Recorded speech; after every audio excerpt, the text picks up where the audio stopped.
The Last of Us 2 is a game that divided a fan base like I've never seen before. While Part 1 had all of The Last of Us fans saying it was a masterpiece, Part 2 didn't. 50% loved it and the other 50% hated it. With the show coming out on HBO, I find that it's the perfect time to address the second game yet again and give you my opinion on The Last of Us Part 2. Of course, spoilers ahead. Now, to start things off, I would like to say that The Last of Us Part 1 is one of my favorite games of all time. I played it when it came out in 2013 while I was just 9 years old, and I loved it then, and I love it even more now that I finally understand everything. That being said, I didn't really share the same opinion regarding Part 2, and I'll explain why. In my opinion, Part 2 has three main problems that make me dislike the game, but before I jump into those, I'll compliment what I like about the game. Part 2 is an amazing looking game. I find it to be one of the best looking games of all time, with the only contender being Red Dead 2. The game is beautiful, and that's something that no one can argue. Another thing that I loved about the game is those Joel and Ellie flashback scenes. It was exactly what all of the fans wanted to see. More Joel and Ellie, and I'm all for it. I have to admit that some of those scenes got me a bit teary-eyed, especially that last scene between those two at Joel's front porch. It was amazing. I also want to take a little moment and talk about Tommy, that absolute badass of a character, and I'm really happy that we got to see more about him. The gameplay is also very good, and when fighting enemies, there are so many different ways that you can get past them or kill them. And not to sound like some psychopath, but it was pretty fun. So the game has good graphics, good gameplay, and more of what we wanted from the first game. So why do I dislike it? Well, I think that the story of part 2 is it's okay. Now, people who love the game will say, oh, it's because you didn't understand the story. If you understood it, you would have liked it and stuff like that. At least that's what I see on YouTube and TikTok, a lot of comments like that. But the thing is that I did understand the story. I did understand what they were going for, but I still didn't like it. And I'm going to explain why. Like I said before, the story has three big problems that made me dislike the game. So now, let's move on to them. Joel's death is one of my main problems from the game. Now, I want to say that I expected Joel to die in the second game. That was no surprise to me. What was a surprise to me was the way that they did it. It's very early in the game, too early even, and I think that they should have waited a bit before killing him off.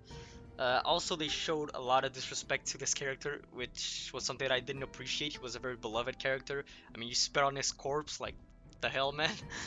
Now, Joel is no hero, so let's get that straight. But we understand why he did what he did and why he was who he was. You understand why, in the ending of part 1, he did what he did. And the same can be said for Abby, yes, I'll talk a bit more about that later. But what he did at the end of part 1 was justified. You gotta remember that Ellie became another daughter figure to him after losing Sarah at the start of the outbreak, and he was never really able to move on from that. And then the Firefly is going to perform surgery on her without her consent, not even waking her up to tell her, and not even being nice enough to give them a moment together to say goodbye. For all Joel knew, they were just going to kill the child without her consent, and for a cause that might not even be successful. Because if the Fireflies really did make a vaccine, what then? How were they going to distribute it, given their reputation? And how would they even have the resources to distribute the cure? And I know that Joel was probably only thinking about Ellie at that moment, but it's still a good point. And in part 2, I felt like they tried to make Joel look too much like the bad guy. Not that he's innocent or anything, but like I mentioned, you understand why he did what he did. And I've seen people defend his death solely based on it being realistic.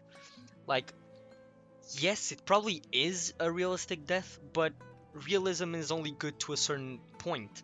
That should not be an argument for his death, because if you want realism, then basically 90% of the protagonists in any movie, show, or game would have died like a million times in their own respective stories. So that's not really an argument. I also hate the fact that they didn't mention Sarah in the second game, which is like probably one of the main reasons that Joel did what he did. Now let's move on to problem number 2, and that is Abby. I don't find it interesting how they introduced her. I just don't find her whole motive really that unique and interesting. It does make sense why she killed Joel. I mean, it does, but it's just something that we've seen a million times. If done right, revenge is an interesting concept, but the way they did it, I just didn't find it interesting. There was nothing special about it. Um, it was cheap, and the way that they introduced her was an easy way out, as opposed to making a more complicated character.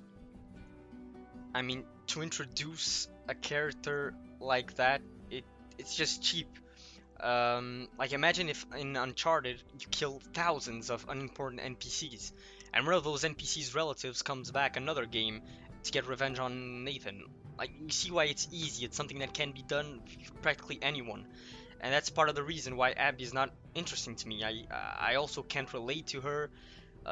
If they really wanted to go to the revenge plot, it would have been much better if it was someone related to Marlene, a character that we knew and found interesting. Now, like I said, I understand why Abby did what she did, but I relate a lot more to Joel as a character.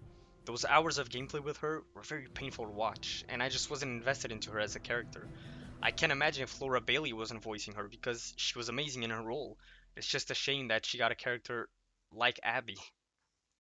Also, The Last of Us for me was always about Joel and Ellie and just about them. I hate it when shows or games introduce new main characters that you have to play with. I mean, especially if one of those main characters, new protagonists, killed one of the previous main characters, which is exactly what happened in this game. It's like if in Mass Effect 2, Shepard actually died in the beginning, and you had to spend half the game playing as the Collectors. I mean, no, just no. It just didn't make sense at all for me. And in this case, if Abby was introduced at the end of the first game, that would have been a lot better as well for the second game. Like imagine a post-credit scene of Abby reacting to her father's death and already setting up the plot for the second game, so we expected her as a character. Because even if they chose to go for an NPC's kid, if they had done it directly after, the impact would have been so much better and more important than what it actually was in part 2. That oh shit moment would have been there already. Because after 7 years, we all forgot who the doctor was, who Jerry was. But if they had done it directly after, um, you would have been like, oh shit, there are actually going to be consequences coming from killing this dude. I'm happy they didn't do that because I much prefer part one's ending, but I'm just throwing out ideas for what could have made the second game much better if they still wanted to go with this route, but I'm still happy that they didn't do it. Because for 7 years, everyone was expecting consequences from Joel being selfish, and kinda like dooming humanity in a way. Now, if a vaccine would have worked or not is another topic altogether, but that's when I expected at least, and I saw many people like me as well expecting that. But in the end, we didn't really get a lot from that. I mean, yes, sure, Ellie was mad at Joel for that, but Abby's group seemed more focused on revenge than consequences for what Joel did. And like I said before, what me and many people expected from the second game was the fact that Joel and Ellie's relationship was built on that lie from the end of the first game. But in the end, it just turned out to be a huge revenge mission from both sides. It felt a bit cheap. So the last problem for me is the ending. So you're gonna tell me that Ellie spared the person she was trying to kill for such a long time after killing all of her friends and killing a pregnant woman. Now, Ellie didn't know that she was pregnant, but she still carried on her mission after, so it really doesn't matter. Also, I just want to mention Tommy again because she's a badass in the game. I already said it, but there you go again. So, Abby defeated her first and almost killed Ellie if Lev didn't intervene. But you're gonna tell me that just because of that, Ellie spared her? I mean, there's no other reason for Ellie sparing her in the end, so I don't really get it. Um, it just felt like she spared her because revenge is bad. I mean, revenge wasn't so bad when you killed everyone on your way to Abby, and when you left Dina because you could not sleep well, because you could not eat well, because you were thinking about killing Abby. And after all of that, you still decide to spare her. It just doesn't make any sense. I mean, they both ruined each other's lives. One of them has to die. You can't explain to me Ellie leaving Dina behind to go kill Abby, but at the end, when she gets the chance to do so, she doesn't do it because why? Revenge is bad. I mean, she sacrificed everything for revenge, and just when she can finally do it, she doesn't. I would find it a lot more interesting if she killed Abby, but then realized that it was all for nothing, and that feeling doesn't go away, and that she sacrificed her life for someone who didn't deserve it. That would be better, but here she sacrificed her life, didn't even accomplish her goal, and at the end it was still all for nothing. I mean, at the end of the day, it would still be for nothing, but a better nothing, if that makes sense. Now, I also saw a comment saying that they hope that in part 3, Ellie and Abby will team up and forgive each other. God, no, please don't listen to people who think like that. Please don't. They legit ruined each other's lives, but, I forgive you, haha.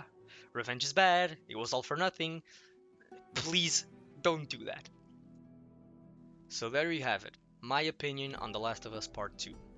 Like I said in the beginning of the video, this game divided the entire fanbase.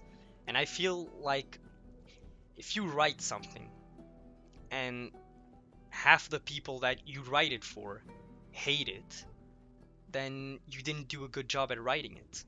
My dream is to become a writer, and if I write something and 50% of people hate it, then I haven't done a good job.